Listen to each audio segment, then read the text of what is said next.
জীবনে যে কোনো শখ বা আহ্লাদ পূরণের নির্দিষ্ট একটা সময় থাকে। সঠিক সময়টা একবার পেরিয়ে গেলে শখ হয়তো পূরণ হয় ঠিকই, তবে তৃপ্তিটা ঠিক পাওয়া যায় না।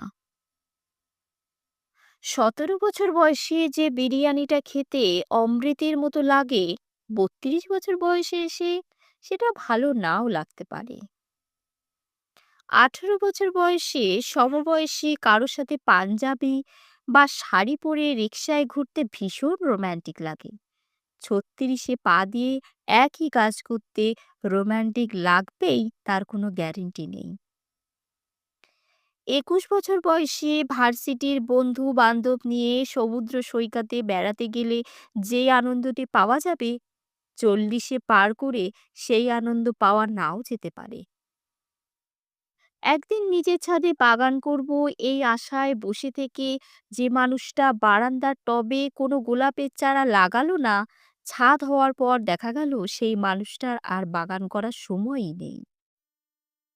একদিন চাকরি করে বাবা মাকে দামি দামি জিনিস কিনে দেওয়ার স্বপ্ন দেখা মানুষটা চাকরি করে টাকা কামাবে ঠিকই, কিন্তু ততদিনে মা বাবা এই দুনিয়ায় নাও থাকতে পারে। জীবনে ছোটখাটো স্বাদ আহ্লাদ খুব দামি জিনিস।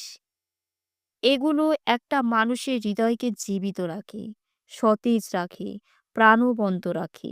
মানুষের হৃদয় একটু একটু করে মরে যায় ইচ্ছে পূরণের অভাবে।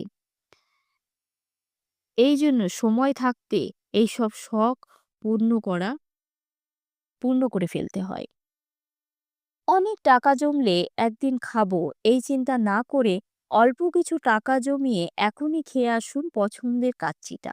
বিশ্বাস করুন, জীবনের শ্রেষ্ঠ স্বাদটা পাবেন।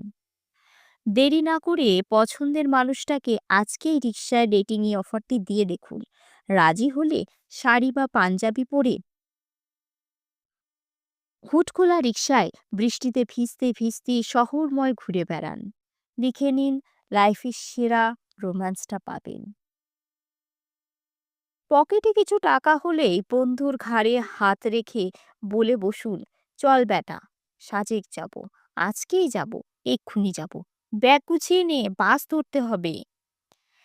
নিজের ছাদের বাগান হবে এই আশায় বসে না থেকে বাসার বারান্দায় টবে লাগিয়ে ফেলুন প্রচুর গোলাপের চারা। টিউশনির টাকায় কম দামেই কিনে ফেলুন বাবা মায়ের জন্য শার্ট বা শাড়ি, হোক না সুতি। শখ পূরণটাই বড় কথা। মনে রাখবেন, একদিন সব হবে এই আশায় যে নিজেকে বঞ্চিত করে তার জীবনে কিছুই হয় না। তার জীবনে কাটে বিষণ্ণতা আর অপেক্ষা, শেষ হয় আফসোস আর হতাশা দিয়ে।